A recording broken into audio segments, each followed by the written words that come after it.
सभी का एक बार फिर पीएचडी क्लासेस में देखिए गाइस, आज है आपकी 19 तारीख और आज 19 तारीख है, 19 दिसंबर है। और देखिए आज ही जो है 2 और स्क्रूटनी का जो है रिजल्ट जारी हो गया है। और इस बार रिजल्ट जो जारी किया गया है वो जारी किया गया है eastern region Kolkata. Eastern region Kolkata अपना रोज ही जो है अपने रिजल्ट जो है जारी कर रहा है। तो देखिए आज भी इन्होंने अपनी 2 पोस्ट के जो है स्क्रूटनी का रिजल्ट जो है जारी किए हैं। तो आपको बताइए कि एकमात्र चैनल है जो सिलेक्शन पोस्ट की पल पल की अपडेट देता है, वो यही चैनल है जिसे आप इस समय देख रहे हैं। जैसे भी कोई नोटिस आता है या जैसे भी कोई स्क्रूटनी का रिजल्ट आता है तो सबसे पहले आपको इस चैनल पर दिखाया जाता है। चाहे आप किसी भी रीजन से हो, केवल चैनल से जुड़ जाइए। बाकी जैसे भी कोई अपडेट आती है स्क्रूटनी से रिलेटेड या डीवी से रिलेटेड, सबसे पहले आपको इस चैनल पे मिलेगी। चलिए अब हम बात कर लेते हैं इस पोस्ट की, आखिर कौन सी पोस्ट थी, आखिर किन किन बेस पे बच्चों को रिजेक्ट किया गया है और किन किन बच्चों को सिलेक्ट किया गया है। पूरी डिटेल जो हम बात करेंगे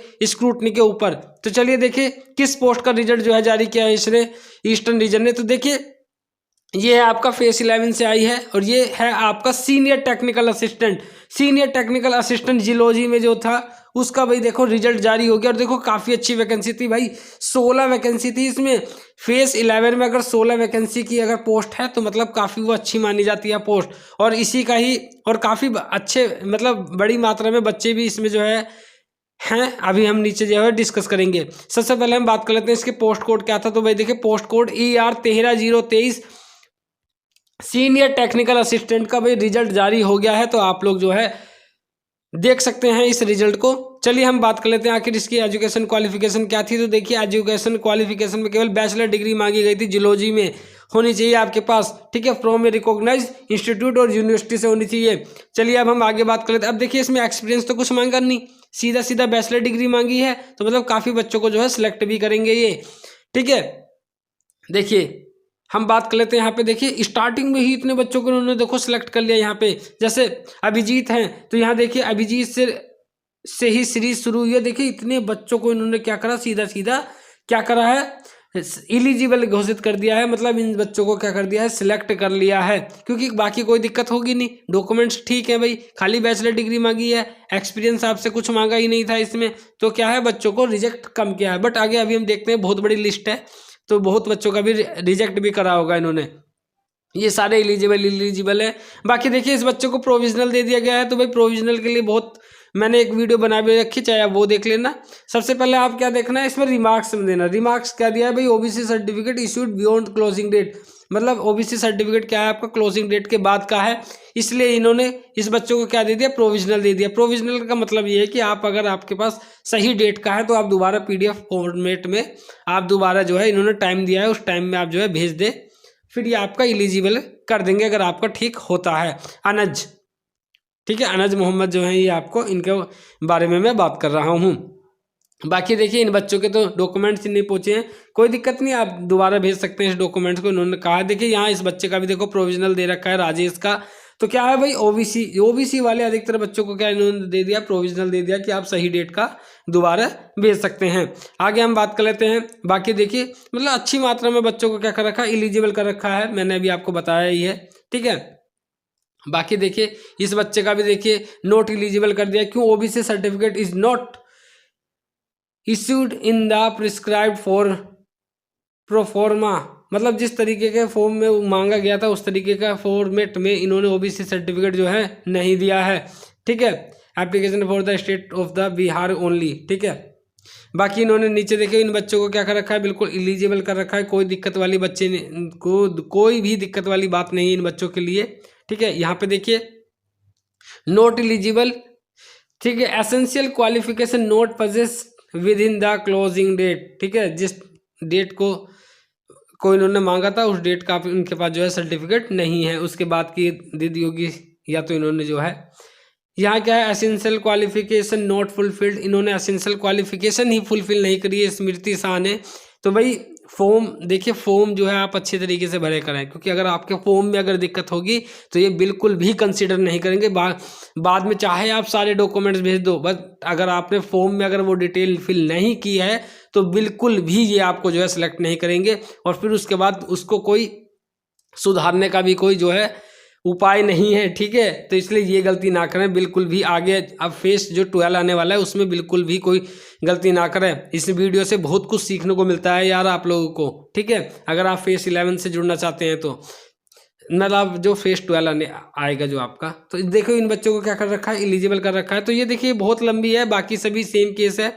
तो कितने बच्चों का इन्होंने जो है रिजल्ट जारी किया, तो मैं बात नीचे हम चलते हैं। देखिए यहाँ इन्होंने 285 बच्चों का जो है स्क्रूटनी का रिजल्ट जो है अभी इन्होंने जारी करा है। सबसे पहले अपडेट आपको मिल ही रही है यहाँ पे। चलिए अब हम दूसरे रिजल्ट की बात कर लेते हैं। तो आप इसमें अपना नाम देख लें अगर आपने इस पोस्ट पे अगर अप्लाई किया है। चलिए दूसरे की बात कर लेते हैं।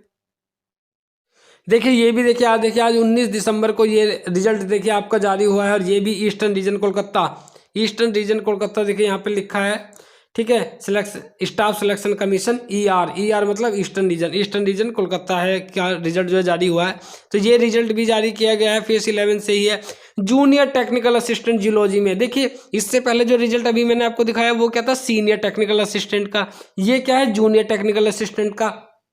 तो मतलब देखिए दोनों के ही रिजल्ट इन्होंने एक साथ जारी कर दिए हैं। ER रीजन रोज ही अपने एक स्क्रूटनी का रिजल्ट या दो स्क्रूटनी का रिजल्ट जारी कर रहा है। कल भी मैंने इनका एक स्क्रूटनी का रिजल्ट आया था, उसके ऊपर मैंने वीडियो बनाई थी। मतलब ये स्क्रूटनी का रिजल्ट जैसे भी आ रहा है वैसी अपडेट आपको मिलेगी इस चैनल पे।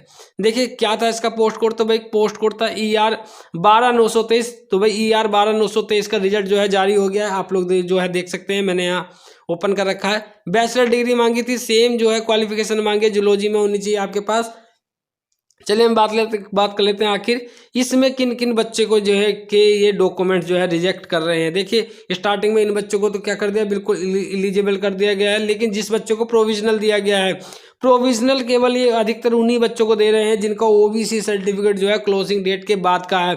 तो ये अब बिल्कुल बात हमें देखो रिजल्ट देख के ही हमें जो है इस चीज़ का पता लग गया है कि अब जो है जहाँ तक हम देख रहे हैं OBC सर्टिफिकेट प्रोविजनल केवल उन्हीं बच्चों को दिया जा रहा है जिनका OBC सर्टिफिकेट क्या है क्लोजिंग डेट के बाद का है, ठीक है। अब देखिए इन बच्चों के तो डॉक्यूमेंट नहीं रिसीव्ड नहीं हुए, बहुत पुराना केस हो गया है जो है ये जो है, क्योंकि जो बच्चे डॉक्यूमेंट्स ही नहीं भेज रहे हैं तो वो तो दोबारा भेज सकते ही हैं। यहाँ पे देखिए अभी पीछे एक केस आया था, यहाँ पे भी एक केस है कि आपका नोट एलिजिबल कर दिया, एसेंशियल क्वालिफिकेशन नोट फुलफिल्ड। इन्होंने एसेंशियल क्वालिफिकेशन ही नहीं डाली एप्लीकेशन फॉर्म में, बाकी डॉक्यूमेंट नोट रिसीव। देखिए एक और प्रोविजनल आ गया, प्रोविजनल दिया गया है। क्यों दिया गया है, क्योंकि OBC सर्टिफिकेट क्या है क्लोजिंग डेट के बाद का है। बाकी देखिए इनको नोट एलिजिबल कर दिया, इसको क्यों कर दिया गया है भाई, इसका सर्टिफिकेट क्यों है, certificate of essential qualification issued beyond closing date. मतलब जिनका जो एसेंशियल क्वालिफिकेशन के जो सर्टिफिकेट है वो भी क्लोजिंग डेट के बाद के हैं, इसलिए इस बच्चे को भी क्या कर दिया है, इन एलिजिबल नॉट एलिजिबल की लिस्ट में जो है डाल दिया गया है इस बच्चे को भी। तो देख रहे हैं आप किन किन बच्चों के डॉक्यूमेंट्स को ये सिलेक्ट कर रहे हैं, किन किन बच्चों के डॉक्यूमेंट्स को ये रिजेक्ट कर रहे हैं। तो अब आने वाली जितने भी स्क्रूटनी के रिजल्ट हैं उसमें आपको अपनी गलती का क्या हो जाएगा, एहसास हो जाएगा। बाकी यहाँ देखिए भाई नोट एलिजिबल कर दिया, क्योंकि EWS सर्टिफिकेट जो मांग रहे हैं वो 2022 से 2023 का मांग रहे हैं। तो अभी तक मैंने जितने भी स्क्रूटनी के रिजल्ट बताए हैं उसमें जो है ये भी केस जो है काफ़ी आए हैं EWS सर्टिफिकेट के। तो भाई अगर आपने भी अगर उसका नहीं भेजा है तो आपको भी क्या कर देंगे, ये एक बार नोट एलिजिबल कर देंगे, ठीक है। बाकी देखो इन बच्चों को एलिजिबल कर दिया गया, प्रोविजनल आ गया, OBC सर्टिफिकेट वाला केस आ गया दोबारा ही। तो देखिए ये भी काफ़ी लंबी लिस्ट है, ठीक है। इसमें भी काफ़ी बच्चों का जो है इन्होंने रिजल्ट जारी कर लिया है। तो चलिए मैं बात कर लेता हूँ पूरी PDF में, कोई अलग केस तो नहीं है। देखिए भाई बाकी सबके सेम ही केस थे। तो देखिए ये इन्होंने 421 बच्चों का जो है स्क्रूटनी का रिजल्ट जारी कर दिया गया है। तो आप भी अपने रिजल्ट को देख सकते हैं। बाकी कोई भी जैसे भी कोई अपडेट आती है किसी भी रीजन से सबसे पहले आपको मिलेगी, इसलिए अगर कोई डाउट हो तो कमेंट सेक्शन में अपना डाउट डाल देना। Thank you so much for watching my video, thanks.